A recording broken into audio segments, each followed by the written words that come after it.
Since when was the BBC the mouthpiece of this infernal government? I'm going to finish, if I may, with a message to the government. I do. Not a shouty one, it's this. For the sake of everybody here, and for all the farmers who are stuck at home today, paralysed by a fog of despair over what's been foisted upon them, I beg of the government to be big, to accept that this was rushed through, it wasn't thought out, and it's a mistake. That's the big thing to do, admit it. Keir Starmer walked into that studio with all the confidence of a man who just read the instruction manual on how to fake conviction. And then there was Jeremy Clarkson, revving up like a V8 engine of sarcasm and fury, ready to flatten Starmer like a cardboard cutout in a wind tunnel. What followed wasn't just a car crash, it was a full-blown demolition derby. And guess who forgot to wear a helmet? Jeremy Clarkson has said, I'm surrounded by farmers and plasterers and brickies and butchers, and all I hear all day long is that there is too much immigration. He said, but if they say this out loud or if they go on a march, they are told by the London elite that they are far-right extremists or racist thugs. For the most part, he says, they're not. They're just people who know that they have to shut up when the last post is played and that a cheese rolling down a hill is funny. And he said, the fact is that 4 million people voted for reform. And he said, and more than that voted for Brexit. And Keir Starmer is upsetting them by labelling them as modern-day Hitlers. And he says, I therefore suggest that both he and his friends at the BBC calm down the rhetoric, or we could be heading for some serious trouble. And he's Let's be honest. Keir Starmer has always moved through life like a malfunctioning animatronic from a discount political wax museum. He looks like he practices his facial expressions in the mirror every morning, then immediately deletes the firmware update before his first sentence. He's the human embodiment of store-brand vanilla yogurt, overly packaged, suspiciously smooth, and somehow still capable of leaving a bad taste in your mouth. At the Guardian. Thanks, Prime Minister. Jessica Elgott from The Guardian.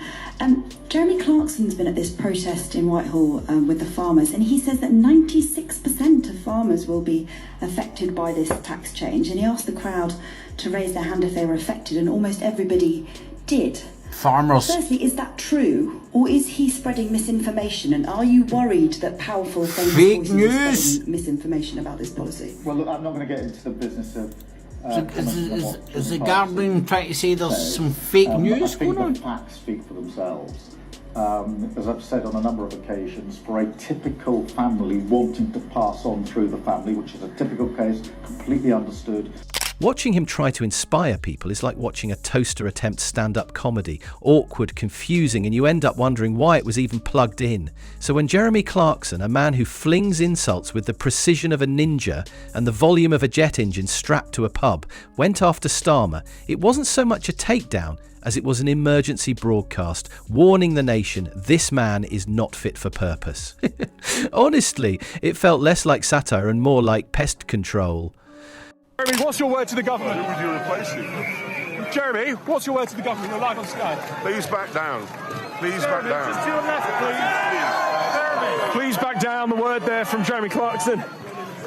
So, what is your message to this government? Please back down. Please. And get the money from where? Well, they've got 40 billion. I'll tell you where you go. Walk into any of the offices around here. If you don't understand what somebody's job is, fire them. Now, if you've ever watched Keir try to explain anything, you'll know he speaks like a PowerPoint presentation designed by a fax machine. Watching him try to maintain composure as Clarkson dismantled his entire persona was like watching a robot realise it wasn't waterproof. Short circuits everywhere. Sign. Yes, the Labour government currently, Reeves and Starmer, have absolutely lied to the people. They're robbing the people as well with the taxes that they'd promised during their campaign, they promised that they wouldn't be raising the taxes. They instantly have, and in any interview they just seem to not understand. Well, the people understand that this is outrageous, that needs to be stopped. Go away. Be realistic. The bit of money he's going to raise is going to destroy a whole industry. You should be ashamed of yourself, and you need to change your actions currently. Resign. Clarkson didn't even need to raise his voice. Just standing next to Starmer made Keir look like a substitute teacher who lost control of the classroom and the lesson plan. The man couldn't decide whether to smile, blink, or crawl under the desk and pretend to be a filing cabinet. Your figures very much differ from what the figures that the farmers are holding up in their banners today. Do you think those farmers have been gulled, maybe, by some tax-dodging millionaires who want them out there demonstrating like this? Well, look, I support our farmers. I think it's very important we do so, and that's why we put a huge amount into. We put £5 billion into farming over the next 2 years, and food sustainability. It's hugely important. What's going to farmers on the streets? Why are they there? Well, I think the most important thing that I can do is to engage in dialogue and be absolutely clear. For a typical case, parents wanting to pass on to their child a farm. So that's a typical case. The threshold is £3 million. And that means the vast majority, before anyone pays inheritance tax, that means the vast majority of farms will be totally unaffected by this. And it's important, I think, that I do keep restating that, because that's a very high threshold. Let's take a moment to appreciate how hard it is to be roasted by someone whose idea of foreign policy is drive a Land Rover across it. And yet Starmer somehow managed to make Clarkson look like the voice of reason. That's how low the bar has dropped. Clarkson, a man famous for arguing with traffic cones, came off as the adult in the room. And Keir looked like someone trying to solve a Rubik's Cube with oven mitts. It didn't help that Starmer showed up armed with his signature political toolkit, a rusty briefcase of vague, nodding, meaningless corporate buzzwords, and the unmistakable aura of a man who believes charisma is a communicable disease. He exudes all the charm of a printer's setup tutorial, long-winded, robotic, and destined to crash halfway through. Every time Clarkson so much as inhaled, Starmer looked like he was buffering, eyes glazed, brain spinning like a Windows XP loading screen. Well, today, the country sent a message. And it wasn't whispered, was it? It was roared. From Doncaster to Dover, thousands of everyday Brits stood up and said, enough is enough. This was the Great British National Strike. And despite the media blackout, despite the political snobbery, it happened, didn't it? From the north to the south. In towns, the media usually can't even pinpoint on a map these days. Thousands took to the streets, not activists, not ideologues, just proud Brits who desperately want their country back. They're demanding an end to illegal immigration, net zero, inheritance tax, political There were moments, real soul-crushing moments, where you could literally see the light in Keir's eyes dim, like a dying fridge bulb in a Tesco Express, begging to be unplugged. Meanwhile, Clarkson, never one for subtlety, came at him with the rhetorical equivalent of a monster truck doing donuts in a rose garden. No filter, no brakes, just full-throttle verbal demolition. He didn't just roast Keir, he slow-cooked him on a spit of public mockery. By the end, Starmer's entire political presence had the same vibrant energy as a forgotten 2007 LinkedIn profile, featuring motivated team player and a grainy headshot. If charisma were a currency, Keir would owe the bank interest, have his charm repossessed, and still be unable to get approved for a smile. But the real joy of it all, watching the carefully manufactured image of sensible Keir melt faster than a chocolate bar in a tumble dryer. All those hours his PR team spent crafting the illusion that he's a competent leader evaporated with each Clarkson jab. One moment Keir was trying to look composed, the next he was blinking like someone had unplugged his emotional hard drive.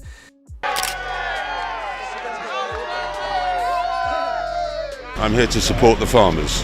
It's that simple. They need all the help they can get, really. If she'd have wanted to take out the likes of James Dyson and investment bankers and so on, she would have used a sniper's rifle. But she's used a blunderbuss and she's hit all this lot. It was, as I understand it, it was a very rushed last-minute decision.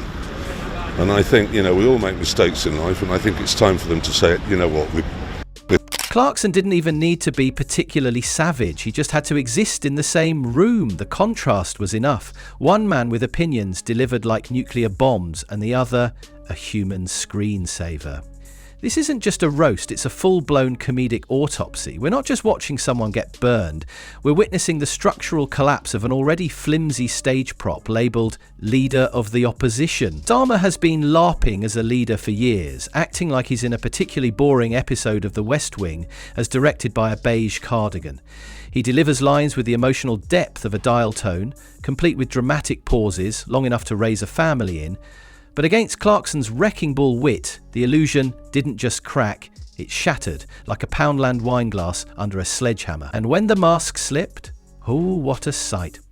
Beneath it all was a man who looked like he'd wandered into a political debate thinking it was a wine tasting, only to realise too late that Clarkson was serving shots of pure humiliation. He stood there with the haunted expression of someone who's just remembered they left the oven on in 1998. Hi, I'm Jeremy Clarkson, and in the next Parliament I'd like to see the government prioritising farming.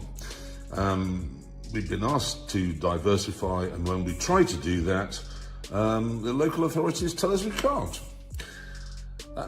Now let's rewind and play Starmer's greatest flops. He flip-flops more than a dolphin in a bouncy castle. 1 minute he's nationalising railways, next minute he's ghosting public transport like it's a bad Tinder date. If U-turns were an Olympic sport, Keir would be a gold medal gymnast.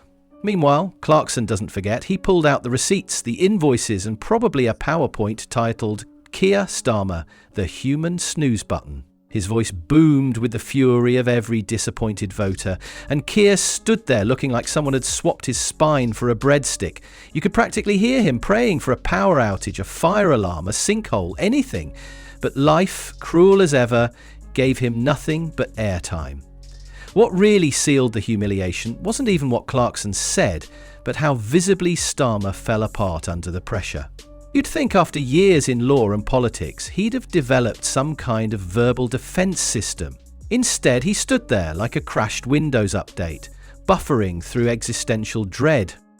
Help or hinder? I'm very pleased that at the budget we put £5 billion over the next 2 years into farming and food sustainability, which is hugely important to support our farmers. He will also, no doubt, have noticed the money that's been allocated to deal with flooding, which is a constant cause of problems for farmers, and the money that's been put into dealing with the outbreak of disease, which is devastating for so many farmers. He will also know that in an average case of parents wanting to pass on a farm to one of their children, that by the time the various assessments are made, it's only those above 3 million who will be affected by this, despite the fear. You almost felt bad for him, until you remember this is the guy who spent years selling himself as the grown-up alternative, the stable hands steering Labour back to respectability. Turns out the hand's shaky, the horse is blind, and the map was upside down the whole time. Starmer's big political strategy so far has been do nothing controversial and hope people forget who was Prime Minister last. But this encounter ripped that strategy to shreds. Clarkson treated him less like a political leader and more like an awkward dinner guest who showed up with cold pasta salad and opinions no one asked for. Every time Keir tried to regain control of the moment, Clarkson casually lobbed another grenade into the conversation. It was like watching someone try to defuse a bomb using a spoon and a YouTube tutorial. And the best part? The Reverend Starmer has announced his reset, which must not be called that, but something else. For what is in a name, that which we call a reset, by any other name would smell as sweet. Well, it's been merely 5 months of his premiership, and it is already clear he has fated to be one of the worst leaders in modern British history. He has no ideas, no originality, and no inspiration. But at least he has his amazing charisma. 3, 2, 1. Yay! It worked! Nervous moment there. Is there a more boring way of pronouncing the word 3? Well, if there is, you must tell Sir Keir Starmer. Clarkson didn't even look like he was trying. He shredded Starmer the way most people peel oranges, casually, without breaking a sweat, and with bits flying everywhere. Starmer's body language was its own disaster. At one point, he sat so stiffly you'd think someone accidentally replaced his chair with a tuning fork. He nodded like he was trying to keep rhythm with a conversation he didn't understand, and occasionally smiled with the same energy as a man pretending to enjoy his in-laws' slideshow from Mallorca. And while all of this unfolded, the audience... Just like, what's your message to the new government? Do you think they get the kind of rural economy at all? No, I don't think any of them set foot outside Kentish Town for the last 35 years. No, they're a hopeless bunch. So would you invite Keir to your pub, Keir Starmer, Prime Minister? No, he's banned. He's the first person to be banned. He's actually on a board in the hall. He's banned. Why? What have you got against him? Hello? I thought you were running a news operation. Oh, they lapped it up like a dog at a gravy buffet because finally, someone said what millions have been thinking. Keir Starmer isn't a leader, he's a filler episode, a commercial break, a sorry this content is unavailable screen in human form. Clarkson wasn't just brutal, he was surgical. He carved through the manufactured professionalism, the staged humility and the recycled slogans like a chainsaw through warm butter. By the end of it, Starmer looked less like a prime minister and more like a contestant on a cooking show who just realised they forgot to turn the oven on. True democracy is citizen-led. Politics needs an update. We demand a people's house. We demand a people's house. We are in crisis. We are in crisis. Our whole future. The internet, of course, did what the internet does best. Turned the moment into memes so fast you'd think they had them queued up in advance. Within minutes, Starmer's blank face was edited onto everything from failed science experiments to malfunctioning printers. Somewhere, a Labour strategist was crying into their Red Bull. And just when you thought the public embarrassment couldn't get worse, Starmer doubled down by trying to act like nothing happened. Classic move from a man who spent years pretending Labour's soul wasn't traded for a focus group report and a soggy sandwich. But pretending you're unfazed by a Clarkson roast is like pretending you're fine after being run over by a Zamboni. You look fine, but we can all hear the crunching. Government needs to realise it's never been hungry since World War II. They're going to be hungry because if they keep putting tax on the farmers, it's going to have them. What makes it even more delicious is how this wasn't some carefully staged ambush. Clarkson didn't set a trap. Starmer walked in, smiled and fell straight into it like it was part of his to-do list. Wake up, destroy Labour, get annihilated by a Top Gear host. Lunch, and now here we are, days later, and people still can't stop watching it because it's not just entertaining, it's a snapshot of everything wrong with British politics. A man with a spreadsheet for a personality getting steamrolled by someone with the subtlety of a jackhammer. One represents the cold, grey void of political mediocrity, the other a loud, offensive whirlwind with no filter, and somehow the loud one made more sense. The biggest takeaway, people are tired of leaders who are all front and no engine. Starmer talks a lot about vision, but every time he opens his mouth, it's like tuning into a podcast about Bay. He's not steering the ship, he's polishing the brass while it sinks. Good evening everybody, welcome back to the channel T-Side D&D. Good old Jeremy Clarkson. Blunt 12-word reaction to Starmer, and it's bad news for Zelensky. Basically, Jeremy Clarkson's turned around to Keir Starmer and said, stand up basically you idiot to Donald Trump. He's called JD Vance an absolute twat. And you know what, Jeremy Clarkson's absolutely right. He said that Donald Trump's a bully, Keir Starmer needs to stop basically brown-nosing him and stand up to him. Get a grip. Stand up for what is right. But Starmer backing Zelensky, really? Starmer... Clarkson, chaotic as ever, accidentally became the voice of the people just by pointing out the obvious. Keir Starmer isn't inspiring. He isn't bold and he isn't fooling anyone anymore. The Emperor isn't just naked, he's doing a PowerPoint presentation about trousers. If Labour thinks this is the man to bring them back to glory, they might want to rethink their entire strategy. Because the only thing Keir Starmer managed to lead in that interview was himself into an existential pit stop. And Clarkson floored it, reversed and did donuts around what was left. And that, folks, is the true beauty of this televised wreckage. Not just that Starmer broke down, but that it happened in public, without warning, and at the hands of a man who once got in trouble for punching someone over a steak. You couldn't script it better if you tried. So next time you hear someone say Starmer is the safe choice, just remember he couldn't even survive sitting next to a man who reviews tractors for fun. Leadership? This guy couldn't lead a conga line. And Jeremy Clarkson, he didn't just destroy Keir Starmer, he exposed him.